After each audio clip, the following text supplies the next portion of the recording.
pumirma ng dokumentong yan. Actually, as I said earlier, excuse me. No, excuse me. Ma'am, excuse me kasi... No, excuse me, Attorney Roque. I'm sorry, madam, but I am a resource person invited. Yes, you are. Wait. Let me finish. To answer. Yes, you already answered in excess. Kapag gusto nyo akong tumigil, papatigil nyo kapag ako nag-explain. Roque, please be reminded to respect the chairperson. I'm very respectful, Madam Chair.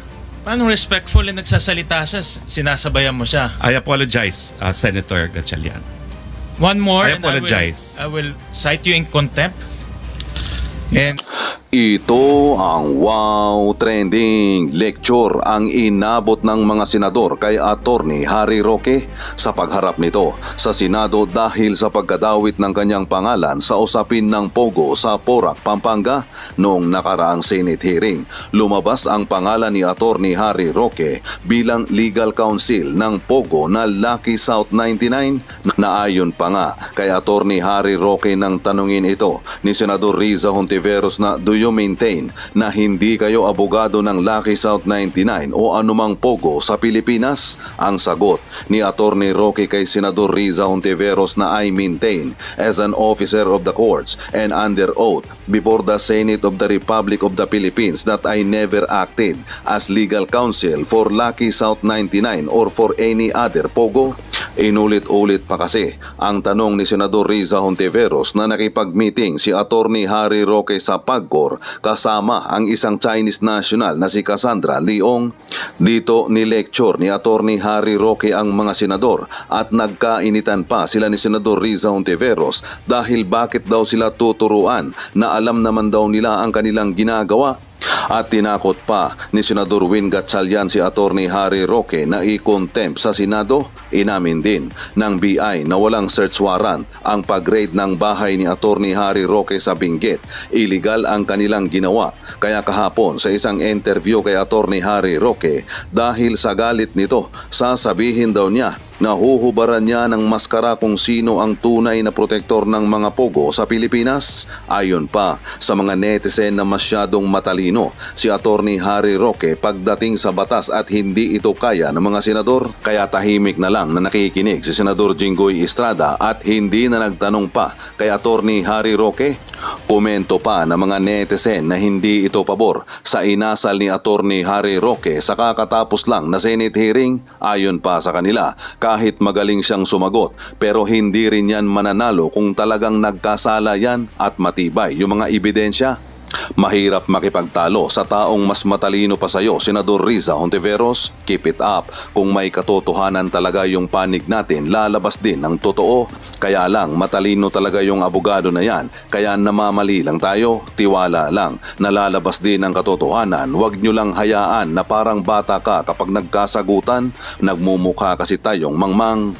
Si Roque, iba-iba ang statement niya. Soon matrap din siya at mabubuking lahat ng kanyang mga kasinungalingan at nakakaawa dahil sa Panginoon ay hindi natutulog. God bless Senador Riza and team. Keep it up. Good work para sa bayang Pilipinas, bagong pag-uugali. He is nervous and lying. That's why he is explained too much. Remember, he is a lawyer.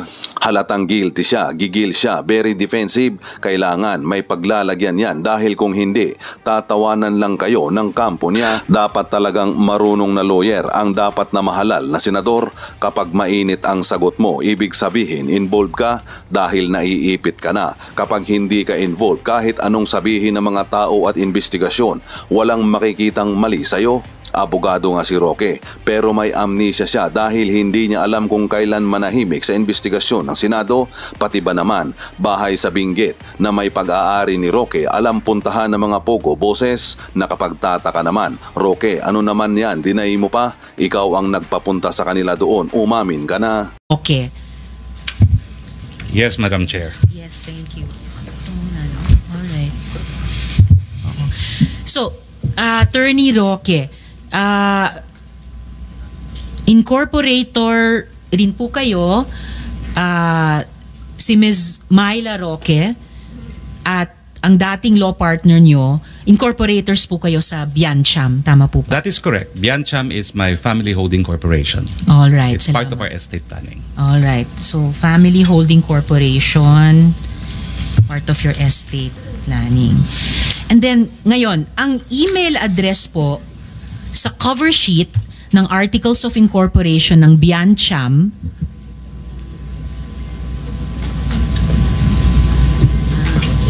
alright, so verbally i-redact ko na lang, hindi ko na lang babanggitin yung email address. So, isang observation sa kaninang pagtatanong, may layers ng ownership ang kumpanya ang bahay, pero lumalabas na kayo rin ito. Well, I've never denied that, and that's why I said that I have an interest in that house. But it has to be emphasized na for purposes of search warrants, they have to specify the registered owner ng bahay. Kaya nga po, una-una, dinideny ko po na na-raid yung bahay ko dahil wala pong search warrant doon sa nangyari. Ang meron lang po, mission order at pag-aresto ng Bureau of Immigration sa 2 Chinese nationals. So mission order po ang nag-cover ng raid?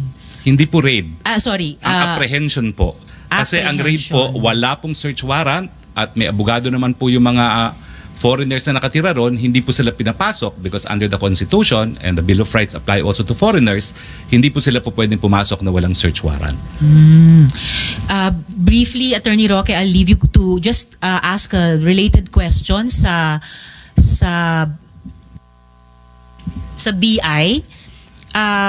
Mission order lamang daw ang dala at walang warrant. Can you educate a non law enforcer like me? Yes, Madam Chair. We confirm na during the arrest, the BI used the mission order. Wala pong search warrant. Walang warrant of arrest.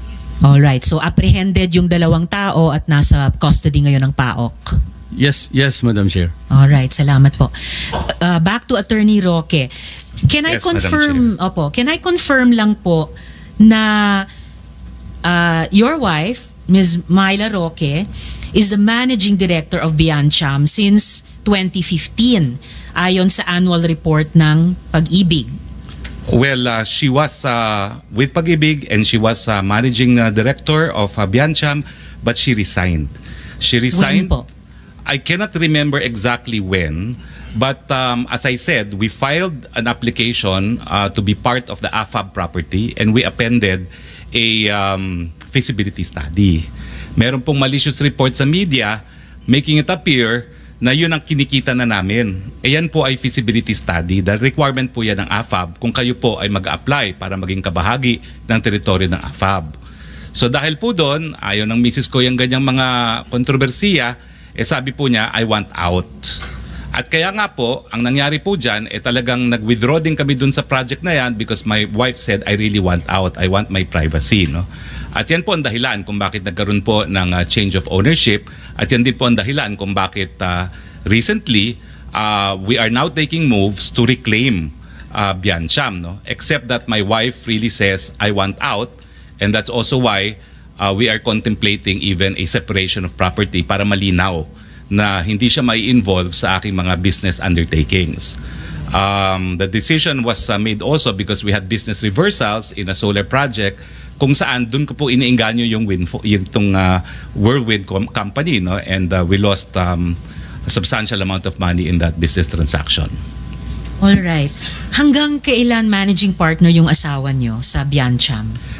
Sandali lang po yan because yung investment po namin dyan sa First Bataan actually, and that was the controversy, was before I became congressman.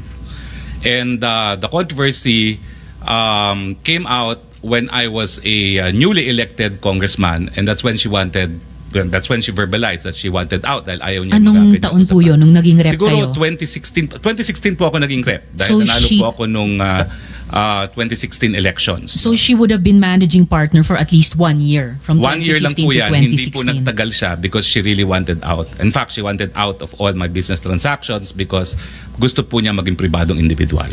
All right. But gaya ng ipinakita kong Articles of Incorporation, List of Incorporators kanina kay Mr. De La Serna, may incorporators na nakalagay doon, isa rin po si Ms. Myla Roque. Yes, that's Alright. what the document says po. Hindi po yan dinideny. So just to summarize, yung house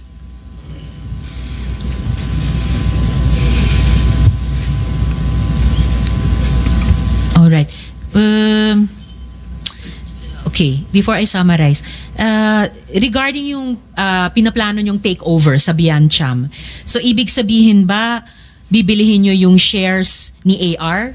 Bibili de la Serna? Bibilihin nyo yung shares ng ibang shareholders? Or kaninong shares or kani-kaninong shares ang bibili ninyo para ma-effect yung takeover? Ang share po ni R is 1 share. Ang tawag lang po dyan, qualifying. Kasi bago po naamindahan ang corporation code, kinakailangan meron 5 na directors at 5 incorporators. Ngayon po pwede na pong magkaroon ng one-man corporation. So kaya po yung mga nakalagay po dyan na 1 shareholder lamang, they are what is known as qualifying shares para makumpleto yung 5. Now, ang nangyari po kasi dyan is dahil we were also applying for an AFAB accreditation, and at that time sa Kongreso po, nagkaring malaking issue yung pag-aari ni Congressman Florendo sa Tadeco, minabuti na rin po namin na lumabas muna doon sa investment sa Bataan. So nalugi po kami doon pero binalik ang pera namin na wala namang bawas, nawala lang kami ng interest. So yun po ang dahilan kung bakit nagbago po yung shareholdings ng Biancham, no? Pero ngayon po, as we speak and even before this controversy, the papers are being drawn na babalik po ako, no? I'm going to repurchase the shares and I will register it soon, no? Dahil malinaw naman ang gusto mangyari ni Mrs. basta wala siyang kinalaman doon sa mga negosyo na pinapasok ko. So magiging malinaw kung ano yung sa kanya, ano yung sa akin, at para ang isusugal ko lang, to quote her words, is yung sa akin lang at hindi niya isusugal yung sa kanya at sa pamilya.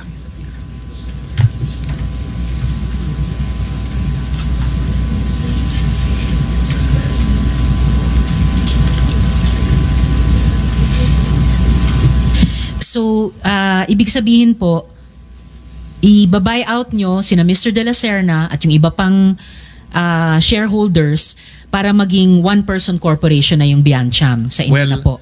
Well, actually, napirmahan na po nila lahat ang mga dokumento, no, papunta sa akin, pero hindi pa po kami nagdonotaryo kasi inaayos pa, no. So, hindi naman po one-man corporation yan dahil sa totoo lang, kukuha rin po ako ng mga partners. So, magkakaroon din po kami ng reallocation pero mangyayari po ay babalik talaga po ako dyan. So, just to summarize, yung bahay na naging subject ng mission order para ma-apprehend yung 2 tao na associated sa Pogo Hub sa Bamban, that house is owned by PH2. PH2 is owned by Biancham, and your wife was managing director for about a year of Biancham. Yes po. All yes. right. So we will just do more research on that. And because it is owned by PH2, Madam Chair, corporation under the laws approved by Congress have separate personalities from the individuals constituting the corporation. Sige po. So those are my questions. No, sorry. So just to continue, Attorney Roque, so even after the testimonies of Chair Tenco and Attorney Fernandez, minimaintain nyo pa rin po ba na hindi kayo lawyer ng Lucky South 99 o kahit anong POGO for that matter? I confirm that 100%. And the reason po is, dala-dala ko po ngayon ng mga dokumento. Alam niyo po, ang attorney-client relations, kinakailangan po yan magkasundo ang partido because it is the highest fiduciary relationship. Kaya nga po yung tinatawag na attorney-client privilege, biski dito po sa Kongreso, hindi nyo mapapakontep kapag na-invoke yung attorney-client privilege. At sa totoo lang within po, certain limitations, of course. at sa totoo lang po, sana kinuha po ako ng Lucky Star na abogado. Bakit po? Dahil yung raid sa PORAC, unconstitutional po yan. Nag-raid po sila, kumuha sila ng warrant of arrest galing sa Bulacan judge outside of jurisdiction. Excuse me, sige. Well, Hindi natin ini-investiga yung raid. We are investigating Yes, the ma'am. But POGO. I'm just saying So, kasi please just make your answer mabilis to lang this po. short. Kasi Yes. it was actually just a yes or no Ma'am, question. but ma'am, let us be fair, because you have been insinuating I am a lawyer for Lucky South. That is why... Excuse me, the chair has not been insinuating anything. The chair and the members of the committee have been asking questions based on the testimonies, sworn testimonies of PAGCOR Chair Tenco, Attorney Fernandez of PAGCOR, and other resource persons. So the resource person will not impute any insinuation to the chair. Will please just answer the questions. The chair has given the resource person Your Honor, leeway then, to answer in the questions. the interest So of please fairness, answer properly. may I be allowed to dispute then the statement of the prior resource persons? We will get to that in the Okay, course so of the question questioning again, of the Madam Chair, is... do you maintain na hindi kayo abogado ng Lucky South 99 or any POGO for that matter? I maintain as an officer of the courts and under oath before the Senate of the Republic of the Philippines that I have never acted as legal counsel for Lucky South 99 or for any other POGO. Alright. Pero tama naman pong totoo na nakipag-meeting kayo sa PAGCOR tungkol sa POGO sa PORAC. Yes or no Totoo lang po yun, nakipag-meeting Okay. ako, but as I said, ang aking kasama po ay kakilala ko bilang Whirlwind Corporate Secretary, and I have documents in my possession which I would like to submit now to the Senate. Yes, Kasi iba please po do yung that. Thank usap-usapan you. lang, iba kapag notaryadong dokumento. Okay. And definitely, yung pagtestimonya ng ibang mga resource persons ay hindi rin lamang usap-usapan at may mga sinasubmit ding dokumento. Otherwise, the committee would not bother inviting them again and again to Madam, hearings. Excuse me. I just like to ask the next question. So, ang topic ng mga meeting at pag-uusap nyo sa PAGCOR, and in fact, mga pag-follow up nyo sa PAGCOR, ay utang ng Lucky South 99 ng mismong POGO. Tama po ba? Tama po yun. Alright, salamat. So, hindi lang talaga Whirlwind, Lucky South 99 din. Pwede ba ho So, mag-explain? Pwede naman po. Okay, kasi po ang Whirlwind is not only the lessor, they're also the service provider. Now, I appeal now to the officials of PAGCOR. Siguro kayo po mag-explain kung anong ginagawa ng service providers, including Chair Andrea Dominguez, because I had an opportunity to work with her. Domingo, no?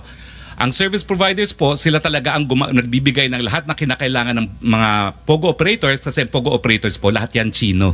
Hindi po yan nag-i-Ingles. Kaya nga po meron silang mga representative sa PAGCOR. Dahil sila mismo, they have no ability to communicate dahil nag-establish na nga sila ng mga independent POGO hubs.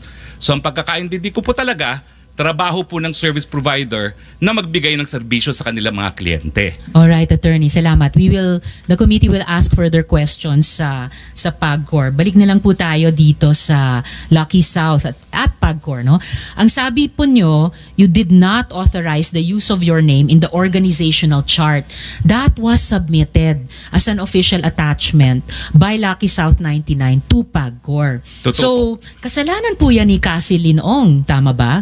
Hindi po. Kasalanan Hindi. po yan ng kung sinong gumawa. Sino Dahil ang wala gumawa? naman pong establishment. Gumawa po niyan Lucky South. Yes. Dahil sila po nag-a-apply. Na si Cassie Linong ang isang doon. Wala po ang pa boss tayong doon. ebidensya na nagpapakita kung sino nag-submit talaga ng mga dokumento, but PAGCOR can confirm kung sino talaga nag-submit ng mga dokumentong yan. Okay, we will ask PAGCOR that again later. We asked them before. Basta ang malinaw po sa komite ay yung organizational chart na yan na may drawing, may box na legal, na nandun yung pangalan nyo, was one of the official attachments sa submissions ng Lucky South 99 sa PAGCOR. And sabi nyo nga, ang tawag nito, yung obligasyon ng POGO na Lucky Star sa PAGCOR ang pinag-uusapan ninyo sa PAGCOR. So, due diligence, bilang abogado, dun sa mga diskusyong iyon, alam nyo kung ano yung mga dokumentong sinumite, alam nyo yung mga official attachments na nakalagay doon. Did you confront Cassie Linong about this, or kinasuhan nyo ba siya na kung bakit nandun yung pangalan nyo sa organizational chart? Madam, nagagalit po kayo dahil sinasabi nyo binibigay ko ng mga salita ang inyong bibig. Pero right now, Hindi you naman already ako nagagalit. Sinasabi ko lang wag nyong gawin yun. Pero ngayon po, sinabi nyo, you again insinuated that I had anything to do with the document. Ayan nga po sinasabi ko. As far as I know po, Attorney, please stop using that offensive verb insinuating. I am a very plain speaker. Okay, I'm sorry. It's all right. Pwede Okay. nyo lang sabihin mali yung fact na Mali po. sinasite, tinatanggi nyo yung sinabi ng ibang resource person. 4 na taon na pong itong investigasyon. Halos wala na pong nag-insinuate kasi dire-diretso na pong mag-usap. Okay, so please tell the committee, kinonfront nyo ba si Cassie Linong or kinasuhan nyo ba siya? Bakit nandyan yung pangalan nyo sa organization? well, unang-una po, nalaman ko lang na nandun ang aking pangalan nung nag-hearing po last time dito na sinabi ni Chairman Altenco. Pero bilang abogado and naging professor ng constitutional law, I'm familiar with the rules of the Senate. And the Senate says that in proving facts, the rules of court apply in the suppletory character. I don't need to argue with you about Opo, that, attorney. pero But you ang don't need sinasabi to, ko lang excuse me, sandali po. You don't need to tell the committee what the rules of the Senate Well, are. I'm just Please citing just po. answer our question. You don't My need to answer cite. po It's not is necessary. that document is only evidence of its existence. Pero para patunayan po yung katotohanan na nakalasaad sa dokumentong yan, dapat meron pong testigo na nakakita ng ginawa yung dokumentong yan o di naman kaya testigo ng gumawa ng dokumentong yan o di naman kaya yung testigo na pumirma ng dokumentong yan. Actually, Pag as wala I po said yan, earlier, excuse hindi me, po excuse siya me. po No, pwede. excuse Ma'am, me. excuse me No, kasi excuse me, Attorney Roque. I'm sorry, madam, but I am Yes, a it's all resource right. person invited. Yes, you are. I was Wait. asked Let me to finish. answer. Yes, you Hindi ko po already answered in maintindihan, excess. Kapag gusto niyo Sandali akong po. tumigil, papatigil niyo ako pag ako nag-explain. Yes. I thought we were engaged Attorney. in the search for the truth. Oh, definitely we are. Attorney Roque, what I am saying, yes, and Sherwin. Attorney Roque, please be reminded to respect the chairperson. I'm very respectful, Madam Chair. Paano respectful na nagsasalita siya, sinasabayan mo siya? I apologize, Senator Gatchalian. One more, I apologize. I will cite you in contempt.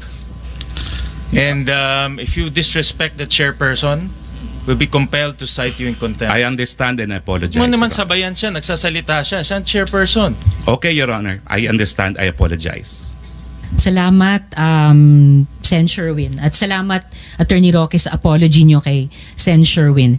All I'm saying is, there is no need for any resource person to cite the rules of the Senate to a Senate committee. We know that. So please just answer the questions which are being asked of each resource person at length with an embarrassment of time para masagot nyo yung mga tanong. But please stick to the topics and do not lecture a Senate committee about the rules of the Senate committee. We know that. We correct ourselves kapag lumalabag kami doon. So,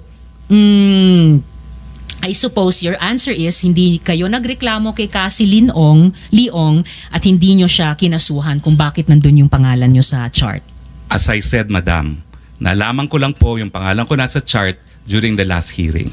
Ang sinasabi ko po under oath as an officer of the court, hindi ko po inauthorize ang paglagay ng pangalan ko doon. Wala pong kinalaman sa paggawa ng dokumentong yan at wala pong kahit anong testimonya sa kahit sino na gumawa ng testimonya na nagsasabi na pumayag po ako. And I deny that under oath. All right. And sa interview nyo naman po kina Ted Filon at DJ Chacha, inamin nyo, quote, dinulog sa akin yung problema ni Cassie yung nangyari sa Lucky South. So mula mismo sa bibig ninyo, interes ng mismong Pogo ang miniting at fina-follow up nyo o inaareglo sa PAGCOR. Kasi nga po, si Cassie ay service provider ng Lucky South. So gaya po ng sinagot din ni Dennis Cunanan, pag may problema ang Lucky South, tumatawag sila doon sa mga tao na tutulungan sila dahil hindi nga po nag-i-English yung mga yan. Okay. So but, whether service provider o ano pa man, dinulog nyo yung problema ni Miss Cassie Leong at ng Lucky South na isang Pogo, idinulog nyo sa PAGCOR. Dinulog ko po Alright. dahil pinakiusapan po ako nung service provider. Dahil wala po akong kahit sinong kakilala sa Lucky South. Well, kilala nyo si Cassie Leong, siya, Lucky South po siya. Ay hindi ko po siya kakilala as Lucky South dahil ito po mga dokumento nagpapakita na siya ay pumirma sa mga pleadings na ginawa ko nung ako po'y renetain mga 2 weeks after that meeting para sa kasong ejectment. Kaya nga po paulit-ulit ako, hindi po nagtagal. Matapos yung meeting na yon, dinulog po sa akin itong mga kaso. At 3 kaso po yan at lahat po ito ngayon isusumite ko sa ating komite Salamat. na nagpapatunay po na ang aking kliyente sa mga kasong ito ay Will Win at ang pumirma po ay si Cassie Ong bilang Corporate Secretary. Madam, I'm now turning over these documents, and this consists of number 1, ad cautelam motion to quash or recall writ of execution filed before Branch 114 of the Regional Trial Court of Angeles City, omnibus motion, first manifestation, entry of appearance, and second manifestation, remand of the case to MTC, filed before the Municipal Trial Court of Porac, Pampanga, both of which contain the filing with our consent by one Catherine Cassandra L. Ong, Corporate Secretary, Whirlwind Corporation. No? And of course, the third one is a petition for annulment of judgment with application for temporary restraining order and writ of preliminary injunction, docketed as CA GR number 18013, filed with the Court of Appeals, also bearing verification and consent signed by Cassandra L. Ong as Corporate Secretary of Whirlwind Corporation. Salamat, I submit Attorney. these Yes, documents to the COMSEC, paki-receive kay Attorney Corporate Roque. Secretary, Your Honor. To the Committee Secretary. Yes, thank you. I to the Committee Secretary. Yes. Speaking of Cassie Leong again, in contact po ba kayo sa kanya? Baka naman pwede niyong sabihan siya na mag-show up na dito.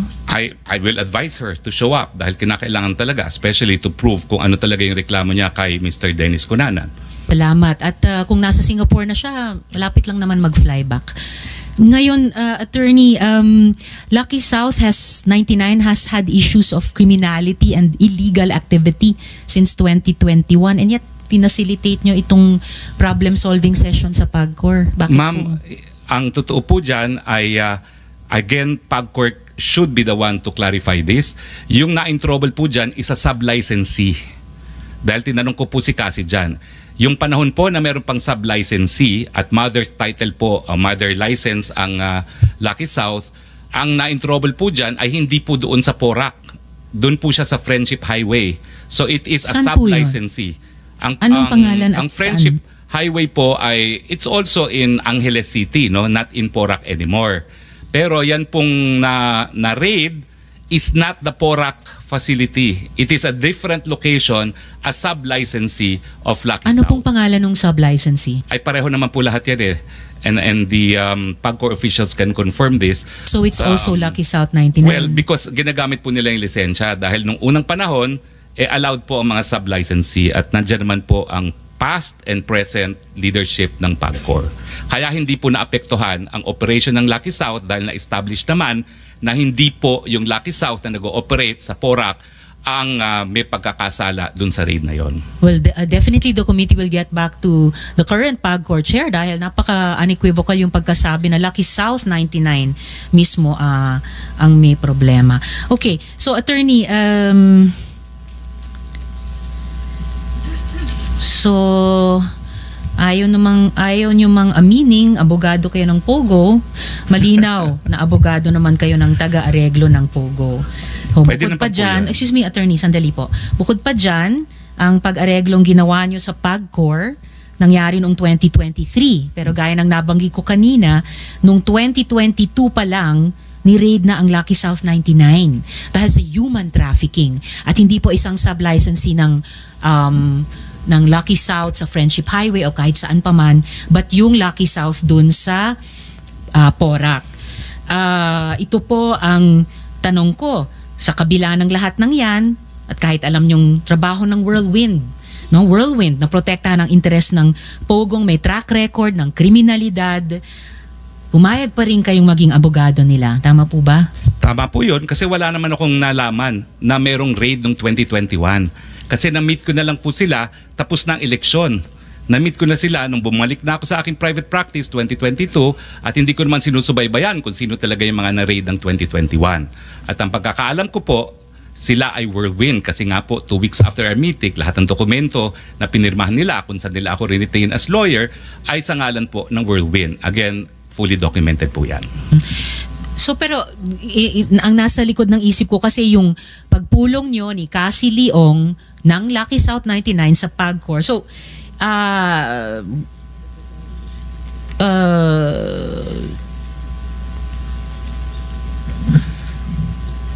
inaamin nyo po ba na ang pag-areglo nyo sa PAGCOR ay para sa Lucky South 99 at hindi para sa Whirlwind lamang? Hindi po. Ang aking tinulungan po ay Whirlwind. Kasi noong nga panahon po yan, hindi ko nga po kakilalang Whirlwind bilang isang kliyente. Kakilala ko po sila dahil iniinganyo ko sila mag-invest sa mga energy projects. So yung pagsama ko po sa kanila, well, if we go by the Supreme Court definition of attorney-client, yes, meron pong attorney-client relation, pero it was more of an accommodation. Wala po kami engagement, hindi po ako bayad doon. Nagkaroon lang kami ng engagement 2 weeks after dahil nga po dito sa ejectment case na nangyari. So kumbaga, that was part and parcel of my effort to entice them to invest into projects that I'm pushing for renewable energy dyan sa Cebu. At in a time span po of mga 1 year, talaga namang pong, well, frustrated po ako dahil hindi ko rin sila nainganyo. But ang naging suma total po ay naging tutor nila ako for renewable energy at ang decision nila bago ang pangyayari ng lahat ay sila magde-develop ng sarili nilang solar farm at magtatayo pa di umano ng isang integrated solar panel manufacturing facility, no? So medyo nainis po talaga ako doon dahil nga ang dami kong oras na ginugol, pero pampalubag loob, ang sabi naman ng Whirlwind, bibigyan ka namin ng shares, founder shares, dahil ikaw ang tutor namin dito sa negosyong ito. Salamat, attorney. Yun lang yung mga tanong ko sa inyo ngayong araw. But please stay because I'm sure my colleagues will have questions for you. Salamat din po, and again, I apologize. Alam nyo naman po, init ng damdamin. Kasi kung makikita nyo po yung release ng PAGCOR, abay ako dahil naglabi para sa illegal na logo. Hindi naman po yan ang sinabi ni Altenco. I appreciate it, Mr. Altenco. Pero dapat naman po, call your attention of your PR department na nag-issue ng press release. Kasi yung hindi nila pong pinangalanan kung sino yon, parang showbiz, talaga pong sinabi nila na mayroong ex-cabinet member na nag-intercede para sa lisensya sa isang illegal pogo. Hindi naman po talaga yung pangyari. And I appreciate that you said the truth before this committee. Alright, salamat, attorney. Yung mga side discussions on the side na lamang po. Alright, gusto ko naman